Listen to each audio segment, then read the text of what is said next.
Θέμα τη σημερινή μας εκδήλωση η ακροδεξιά στην Ευρώπη σήμερα. Κανονικά δεν θα έπρεπε να συζητάμε αυτά τα πράγματα, αλλά δυστυχώς η ακροδεξιά στην Ευρώπη σήμερα είναι πιο δυνατή από ποτέ. Ποτέ από το Δεύτερο Παγκόσμιο Πόλεμο και μετά δεν είχαμε τόσο μεγάλη ενίσχυση των πολιτικών δυνάμεων που βρίσκονται στο δεξιό άκρο του πολιτικού τόξου. Οι νεοναζιστικές αντιλήψεις φαίνεται ότι κερδίζουν τα αδύναμα κοινωνικά στρώματα και δυστυχώς τους νέους. Ποιοι είναι οι λόγοι που κάνουν το φως να τρεποπαίζει στην Κυραία Ήπειρο, πώς φτάσαμε από το ποτέ ξανά στο σκοτάδι του ακροδεξιού λαϊκισμού, μπορούν οι σύγχρονες δημοκρατίες να αναχαιτήσουν τα φαινόμενα και να προασπίσουν την κοινωνική συνοχή. Η οικονομική ανασφάλεια, οι ανισότητες, οι χαμηλοί μισθοί, τα κοινωνικά στρώματα που βρίσκονται σε αδιέξοδο δεν εμφανίστηκαν σήμερα. Για ποιο λόγο όμως σήμερα οι αυταπόδεικτες αρχές του διαφωτισμού τίθενται ένα αμφιβόλο και σταδιακά αντικαθίστανται από φωνές μυσαλλοδοξίας? Οι προσπάθειες που γίνονται για την προστασία των κοινών αξιών και την ενδυνάμωση της συνεργασίας των προοδευτικών πολιτικών δυνάμεων είναι αρκετές για να μειώσουν τη δυσπιστία των πολιτών έναντι των θεσμών και των παραδοσιακών κομμάτων? Ποιος ο ρόλος των μέσων μαζικής ενημέρωσης και των κοινωνικών δικτύων στη διάδοση των ακροδεξιών αφηγημάτων? Πόσο συμβάλλουν οι γεωπολιτικοί παράγοντες και η μεταναστευτική κρίση στην ενίσχυση του φαινομένου? Ποιες είναι οι σχέσεις της Ρωσίας με τα ακροδεξιά κόμματα και οι προσπάθειες ιδεολογικής επιρροής στις ευρωπαϊκές κοινωνίες? Και τέλος, μπορεί η άνοδος των ακροδεξιών κομμάτων να αποσταθεροποιήσει τους δημοκρατικούς θεσμούς με τη φιλελεύθερη δημοκρατία και πώς θα αντιμετωπίσουμε το φαινόμενο? Για όλα αυτά θα προσπαθήσει να απαντήσει ο κύριος Πέτρος Παπασαραντόπουλος, χημικός μηχανικός πολιτικής σχολής του Πανεπιστημίου Θεσσαλονίκης, μέλος του Κεντρικού Συμβουλίου του Ρίγα Φεραίου και της Συντακτικής Επιτροπής του Φούριου στη Μεταπολίτευση, πρώην δημοσιογράφος της εφημερίδας Αυγή, Εγνατία, Θεσσαλονίκη και στο περιοδικό ΑΤΗ, ιδρυτής και διευθυντής του ραδιοφωνικού σταθμού της Θεσσαλονίκης Ράδιο Παρατηρητής και του λογοτεχνικού περιοδικού Παρατηρητής, υπεύθυνος εκδόσεων στους εκδοτικούς οίκους Παρατηρητής και Επίκεντρο, διευθυντής σύνταξης στο περιοδικό Balkan Horizons και ιδρυτικό μέλος του Κέντρου για τη Δημοκρατία και την Συμφιλίωση στην Νοτιοανατολική Ευρώπη και γενικός γραμματέας της Ένωσης για τη Δημοκρατία στα Βαλκάνια. Κύριε Παπασαραντόπουλο, σας καλωσορίζω ξανά και το βήμα είναι δικό σας. Σας ευχαριστώ πολύ. Να ευχαριστήσω τον Όμιλο καταρχήν για την πρόσκληση. Να ευχαριστήσω και όλους εσάς που παρά τις αντίξωες πολιτικές συνθήκες ήρθατε για να συζητήσουμε ένα πολύ φιλεύον θέμα. Να ευχαριστήσω επίσης τα ελληνικά αρχεία του κράτους που μας παραχώρησαν την ευρύτερη αίθουσα και να ξεκινήσω ως αγγελιοφόρος λέγοντας, μιλώντας για καταστάσεις που κανονικά θα θέλαμε να μην υπάρχουν. Έχουμε στις τρεις μεγαλύτερες χώρες της Ευρώπης με την ευρεία έννοια, στη Γερμανία, τη Γαλλία και την Αγγλία, σε όλες τις δημοσκοπήσεις τα ακροδεξιά κόμματα καταλαμβάνουν με διαφορά την πρώτη θέση. Σε εκλογές που πρόκειται να γίνουν στην επόμενη διετία, δεν θα είναι καθόλου παράξενο να δούμε στην καρδιά της Ευρώπης και της Ευρωπαϊκής Ένωσης ακροδεξιά κόμματα είτε μόνα τους είτε σε συνδυασμό με άλλα κόμματα να αναλάβουν την διακυβέρνηση των χωρών που σας ανέφερα. Παράλληλα, έχουμε στην Ουγγαρία το φαινόμενο Όρμπαν, ο οποίος δεν διστάζει να επισημάνει ότι αυτός δεν είναι μια ανελεύθερη δημοκρατία σε αντιδιαστολή προς τη φιλελεύθερη δημοκρατία. Έχουμε στην Ιταλία τη Μελώνη, η οποία συνεργάζεται με ακροδεξιό κόμμα προκειμένου να εξασφαλίσει κοινοβουλευτική πλειοψηφία. Βρισκόμαστε με άλλα λόγια μπροστά σε ένα πολύ εντυπωσιακό φαινόμενο. Έχουμε με αυστηρούς όρους πολιτικής επιστήμης μία νέα πολιτική οικογένεια που είναι η πλέον επιτυχημένη με τα μετά τον Δεύτερο Παγκόσμιο Πόλεμο. Για να μπορέσουμε να αναλύσουμε την ιδιοσυστασία της, πρέπει να κάνουμε μία επίσκεψη των ονομάτων, διότι αυτό που συμβαίνει με την ακροδεξιά, δεδομένης της ρευστότητάς της και της πολυμέρειάς της, πρέπει να προσπαθήσουμε να εντοπίσουμε αυτό το φαινόμενο και να αποφύγουμε ένα λάθος που κάνουμε πολύ συχνά, να αποκαλούμε τα πάντα φασισμό. Δεν είναι όλα τα ακροδεξιά κόμματα φασιστικά. Κάποια έχουν χαρακτηριστικά φασιστικά, κάποια άλλα όμως είναι ενδεχομένως και πιο επικίνδυνα, έχουν άλλα χαρακτηριστικά που θα σας προσπαθήσω να σας περιγράψω στη συνέχεια και απαιτούν άλλου είδους αντιμετώπιση. Άλλωστε, το να λες είστε όλοι φασίστες και δεν συζητώ μαζί σας, είναι εντελώς αντιπαραγωγικό κατά την άποψή μου. Κάνοντας λοιπόν την επίσκεψη των ονομάτων, θα ξεκινήσω με μία έννοια η οποία είναι καθοριστική στο ακροδεξιό φαινόμενο. Είναι η έννοια του λαϊκισμού. Τι είναι ο λαϊκισμός? Ο λαϊκισμός είναι, σύμφωνα με τον ορισμό που έχει δώσει ο καθηγητής Μούντε, μία αβαθής ιδεολογία, η οποία θεωρεί ότι όλες οι κοινωνίες είναι χωρισμένες σε δύο μεγάλες κατηγορίες. Στο 99% των κοινωνιών, που είναι ο άμμομος και άσπυλος λαός, και στο 1% που είναι οι διεφθαρμένες ελίτ. Θεωρεί λοιπόν ο λαϊκισμός ότι υπάρχει μία γενική βούληση, μία volonté générale του λαού, η οποία είναι καθαγιασμένη καθ' αυτή. Ένα tip που θέλω να σας δώσω είναι ότι εάν κάποιος σας ρωτήσει τι είναι ρε παιδιά από λαϊκισμός, αρκεί να απομνημονεύσετε δύο νούμερα, το 99 και το 1. 99, ξαναλέω, είναι ο καλός λαός και το 1% είναι η κακιά ελίτ. Αυτή η ιδεολογία του λαϊκισμού δεν γνωρίζει πολιτικά χρώματα. Προσκολάται είτε στην αριστερά είτε στη δεξιά, προκειμένου να αποκτήσει μία σχέση με ιστορικές ιδεολογίες. Έχοντας κατά νου την έννοια του λαϊκισμού, ας προχωρήσουμε με το τι είναι η ακροδεξιά. Η ακροδεξιά είναι τρία πράγματα μαζί. Το πρώτο, καλά το μαντέψατε, είναι ο λαϊκισμός. Το δεύτερο είναι ο αυταρχισμός. Και το τρίτο είναι ο νατιβισμός. Είναι μια έννοια που θα την ακούτε από εδώ και πέρα πολύ συχνά. Τι είναι ο νατιβισμός? Είναι μια ιδεολογία, ένα μείγμα εθνικισμού και ξενοφοβίας, που θεωρεί ότι οι όποιες κοινωνικές πρόνοιες πρέπει να απευθύνονται και να δίνονται με κριτήριο τη φυλή. Ένα επίδομα, σύμφωνα με τον ακτιβισμό, πρέπει να πηγαίνει μόνο στους Έλληνες.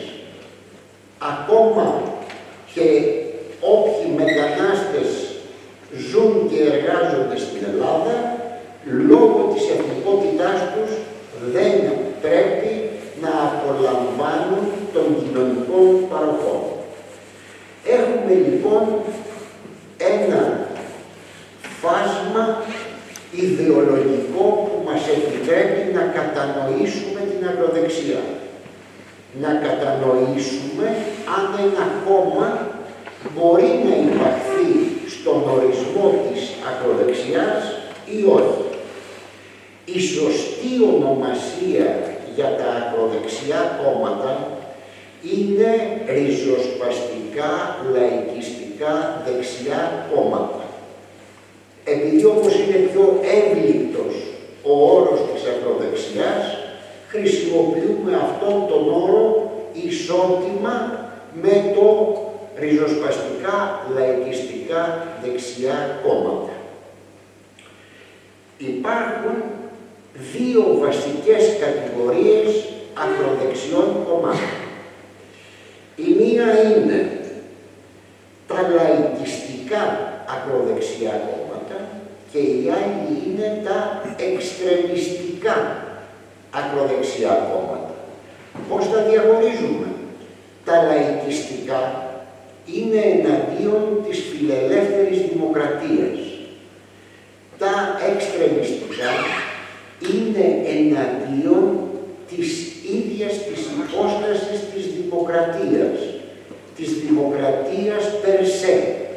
Θέλουν να την διαλύσουν διότι θεωρούν ότι η δημοκρατία είναι ένα πολίτευμα το οποίο κάνει κακό στους κατοίκους, τους πολίτες μιας χώρας.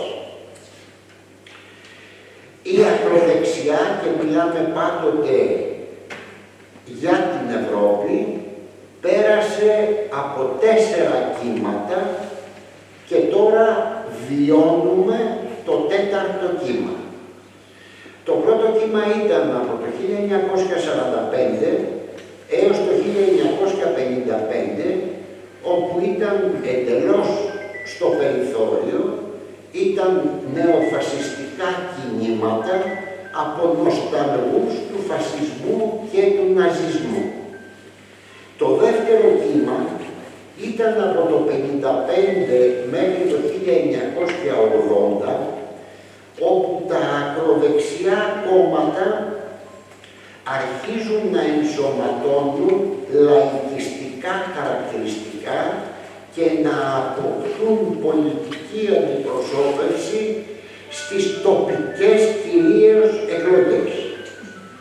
Στην τρίτη φάση, που είναι από το 1980 έως το 2000, έχουμε μία ανάδυση της ριζοσπαστικής δεξιάς από το περιθώριο και εκλογική ενίσχυση με μικρή συμμετοχή σε κυβερνήσεις συνεργασίας. Η τέταρτη φάση, η οποία είναι ο 21ος αιώνας, ξεκινάει με την σημαδιακή χρονολογία 11 Σεπτεμβρίου 2001, που έγινε η επίθεση στους δίδυμους πύργους στην Αμερική, και στη συνέχεια, και αυτό είναι το πιο ανησυχητικό φαινόμενο, έχουμε οδηγηθεί σε μία κανονικοποίηση της ακροδεξιάς ιδεολογίας.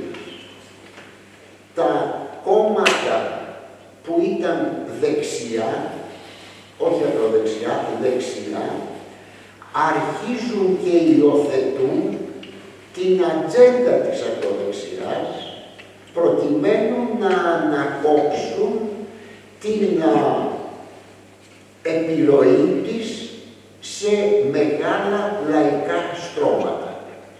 Ο ακροδεξιός λόγος γίνεται λόγος κανονικότητας.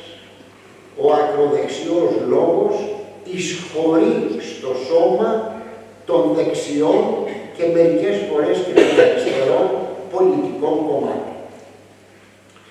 Οι ιδέες λοιπόν της ακροδεξιάς εξέρχονται από το πολιτικό περιθώριο και υιοθετούνται από τα συστημικά κόμματα. Έχω υποστηρίξει πολλές φορές τη θέση, η οποία ακούγεται λίγο παράδοξη, ότι η ιδιοτύπος τα ακροδεξιά κόμματα είναι κόμματα γκραμσιανά. Ανοίγω μικρή παρένθεση, ο Αντώνιο Γκράμσι ήταν γραμματέας του Ιταλικού Κομμουνιστικού Κόμματος, αλλά ένα από τα φωτεινότερα μυαλά στην πολιτική επιστήμη του 20ου αιώνα. Ήταν τυχερός που αντί να καταφύγει στον Δεύτερο Παγκόσμιο Πόλεμο στην Σοβιετική Ένωση, όπου είναι σίγουρο ότι θα βρίσκε θανάτωση από τις σταλινικές θηριωδίες, ήταν τυχερός που φυλακίστηκε και εκεί έγραψε ένα πολύ μεγάλο έργο που είναι τα τετράδια της φυλακής, όπου εισήγαγε ένα νέο όρο, τον όρο της ηγεμονίας, και υποστήριξε ότι, με βάση αυτόν τον όρο, αν θέλουν τα πολιτικά κόμματα να κατακτήσουν την εξουσία, να κυριαρχήσουν, πρέπει να κατακτήσουν τα μυαλά των ανθρώπων. Πρέπει να κερδίσουν το μυαλό των ανθρώπων, πρέπει να κερδίσουν τη συνένεσή τους, γιατί αλλιώς δεν μπορούν να κυριαρχήσουν πολιτικά. Ακριβώς αυτή τη συμβουλή του Γκράμσι ακολουθούν πάρα πολλά δεξιά, ακροδεξιά κόμματα. Είναι τα μόνα κόμματα τα οποία δεν ρίχνουν το βάρος τους στην διαχείριση της εξουσίας, αλλά προσπαθούν να αλλάξουν τα μυαλά των ανθρώπων. Δεν είναι διαχειριστές, προσπαθούν να ηγεμονεύσουν στην πολιτική σκηνή. Παράγουν πολιτική, απαράδεκτη, αντίθετη με τις αρχές της φιλελεύθερης δημοκρατίας, αλλά παράγουν πολιτική. Το μυστικό λοιπόν της επιτυχίας τους είναι η κατίσχυση στον κόσμο των ιδεών. Περιγράφοντας περισσότερο την ακροδεξιά, θα μπορούσε κανείς να επαναλάβει ότι έχει τρία πρόσωπα, είναι το καλό, το κακό και το άσχημο. Το καλό είναι ότι επισημαίνουν πολλές φορές αδυναμίες της φιλελεύθερης δημοκρατίας. Το κακό είναι οι λύσεις που προτείνουν. Και το άσχημο είναι όταν αναλαμβάνουν κυβερνητικά καθήκοντα, όπου εκεί αποδεικνύεται ότι οι μαξιμαλιστικές ρητορίες είναι εκτός θέματος, εκτός τόπου και εκτός χρόνου. Εδώ λοιπόν ερχόμαστε στο μεγάλο κεφάλαιο, τι πρέπει να κάνουμε εμείς, και όταν λέω εμείς, εννοώ εμείς που υποστηρίζουμε την φιλελεύθερη δημοκρατία, προκειμένου να αντιμετωπίσουμε την εποχή των άκρων, την εποχή όπου οι ακραίες πολιτικές δυνάμεις εισβάλλουν στο πολιτικό προσκήνιο σε πρωταγωνιστικό ρόλο. Εδώ υπάρχουν δύο κατευθύνσεις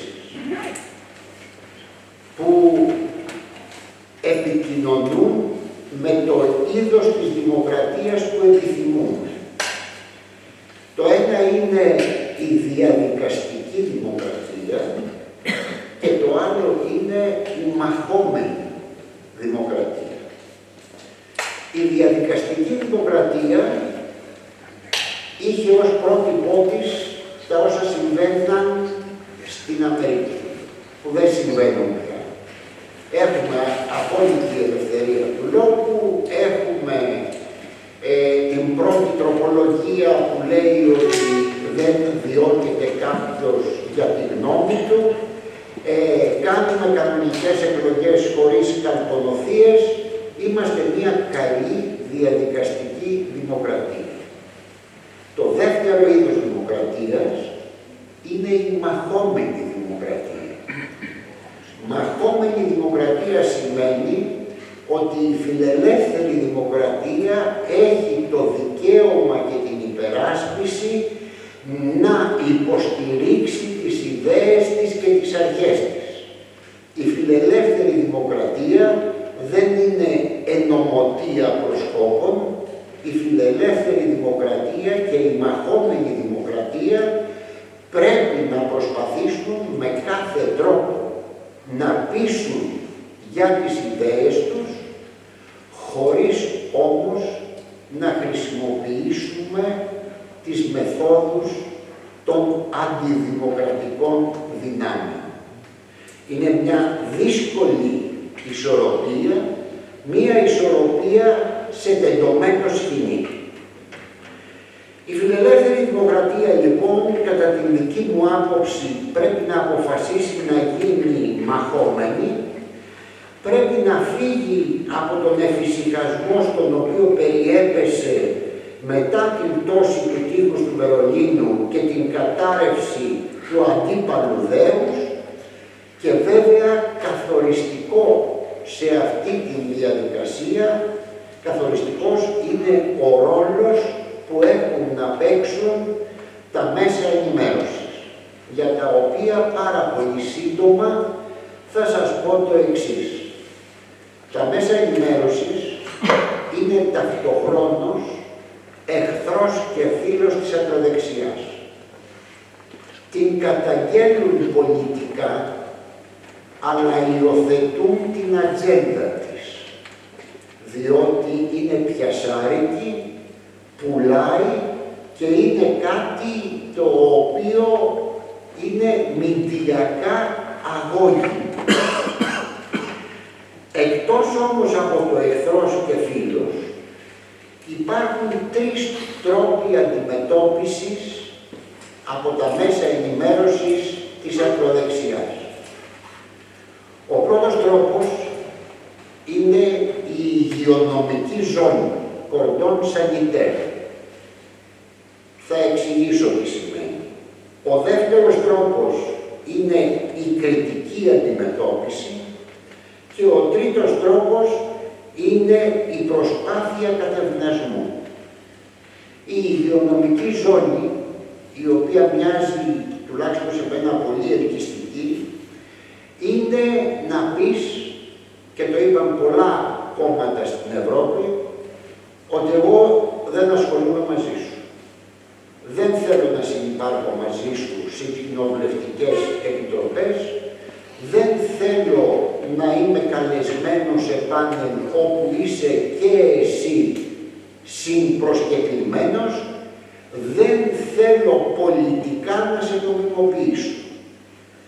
Δοκιμάστηκε σε πολλές χώρες, κυρίως στο Βέλγιο και την Γαλλία.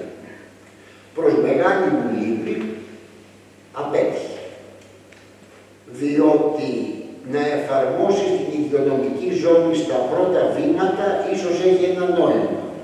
Όταν όμως έχεις ένα κόμμα το οποίο είναι πρώτο στις δημοσκοπήσεις, πώς θα πεις ότι θα τον απομονώσεις?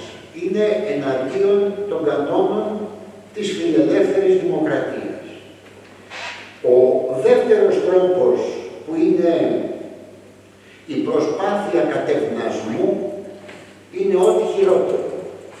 Είναι ό,τι έκανε ο Τσάμπερλεν υπογράφοντας με τον Χίτλερ, ο οποίος λίγο καιρό αργότερα του επιτέθηκε. Και επιτέθηκε βέβαια και σε όλη την Ευρώπη. Η τρίτη μέθοδος, που είναι η κριτική αντιμετώπιση, είναι ίσως για τα μέσα ενημέρωσης το καλύτερο που μπορούμε να περιμένουμε. Για να το πω παραστατικά, αν είχαμε έναν ακροδεξιό ηγέτη, το BBC ξετίναζε με ερωτήσεις. Η Deutsche Welle, ο δημοσιογράφος θα έκλεινε το μικρόφωνο και θα έλεγε «Δεν συνομιλώ μαζί σου». Πιστεύω ότι αυτή η κριτική αντιμετώπιση από τα μέσα ενημέρωσης είναι κάτι το οποίο μπορεί να αφυπνίσει συνειδήσεις. Και έτσι φτάνουμε στην καρδιά του ερωτήματος. Καλά μας τα λέτε, καλά μας τα αναλύετε, πώς πρέπει να τους αντιμετωπίσουμε, τι πρέπει να κάνουμε για αυτούς. Η ερώτηση λέει του $1.000.000, όποιος μπορεί να το απαντήσει, διότι σίγουρα δεν μπορεί να βρεθεί μία γενική λύση για όλη την Ευρώπη, δεδομένου ότι υπάρχουν τοπικές ιδιομορφίες, όπως θα μπορούσε να πει κανείς, πρέπει να αντιμετωπίσουμε την ακροδεξιά γκραμσιανά. Πρέπει να δώσουμε τον πόλεμο και τη μάχη των ιδεών. Πρέπει να τους αντιμετωπίσουμε κριτικά με στοιχεία και αποδείξεις. Οι άνθρωποι αυτοί βασίζονται στον εύκολο εντυπωσιασμό. Εμείς πρέπει να τους αποδείξουμε ότι τα προβλήματα που υπάρχουν, που είναι πάρα πολλά, παράδειγμα η μετανάστευση, δεν επιλύονται με κραυγές, αλλά επιλύονται με συγκροτημένες πολιτικές προτάσεις και πρωτοβουλίες. Θα μπορέσουμε να το καταφέρουμε.